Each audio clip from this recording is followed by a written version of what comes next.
The United States Court of Appeals in the Sixth Circuit heard the case of Jimmy Butler versus Cooper Standard Automotive. This is the case where African-American employee Jimmy Butler brought the case against Cooper Standard Automotive, where he was fired simply because he was a black man. Jimmy Butler was a mandrel operator at Cooper Standard's Bowling Green, Ohio plant from June 1996 until September 2007 when he was terminated. His job was to set up supplies used during the shift, load and unload racked metal forms, transport materials to and from the autoclave, which was a large curing oven, and to change over racks of mandrels and metal bars. Mandrel operators were required to perform various indirect labor, as well as stocking materials, obtaining baskets to hold parts, washing baskets and the parts, and cleaning the area where they did their jobs. Jimmy said that Barshell, his supervisor, assigned the most undesirable jobs to him, and since they had to work in 3 group employees, shift pools, none of the other employees wanted to work with him since he had to do what everyone else referred to as Jimmy jobs.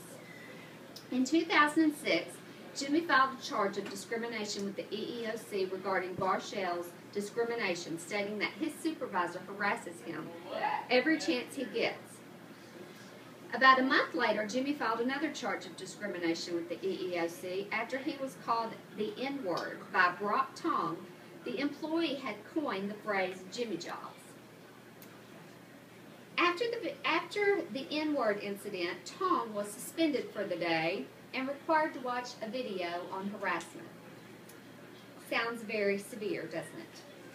In 2007, the company used 2 altercations that Jimmy had with employees for his termination.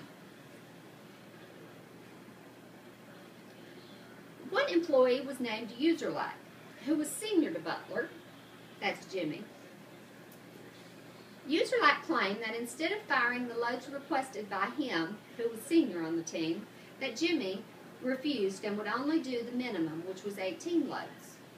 And as a result, the 2 argued, which caused Userlike to be burned by pushing hot mandrel bars into his side, on his side of the pool.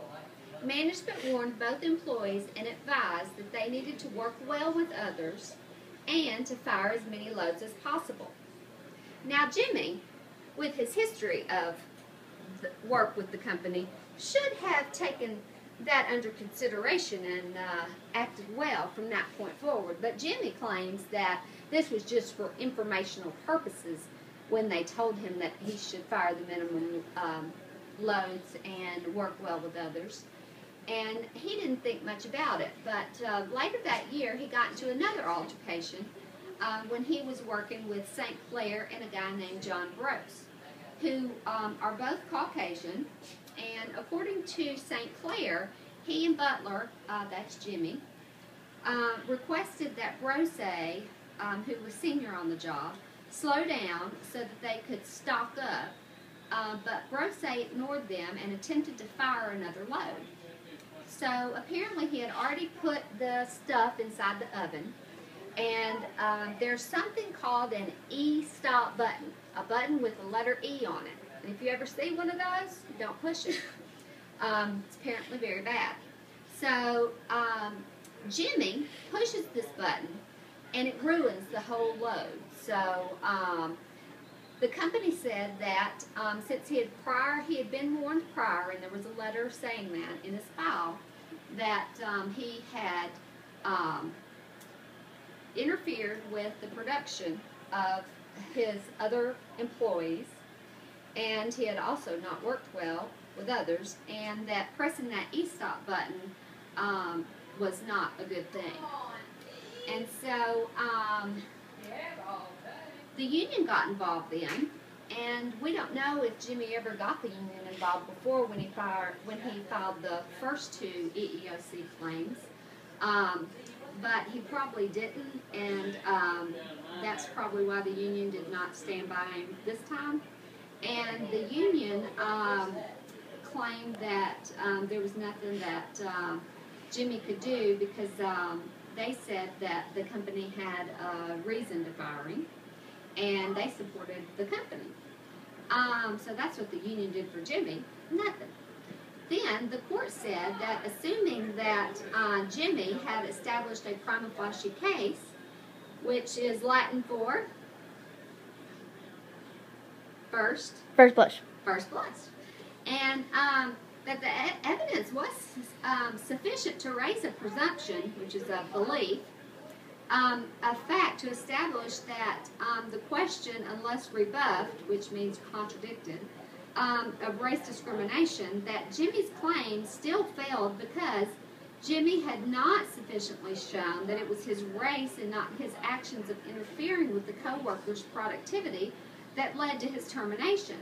So the standard, the burden shifted to Cooper's standard, which was the defendants in this case, and that they offered a reason, or what we call a pretext, and we said that was an excuse or a con that they're trying to pull on the court. But basically, the court said, sorry, Jimmy, that you had to do all these Jimmy jobs, but you had to put up with all that crap, but you shouldn't have pushed that E button and stopped that because you had already been warned. And there's really nothing we can do because we buy their pretext, which is a con that they pulled on the court. And really, basically, they said game over and get out of court.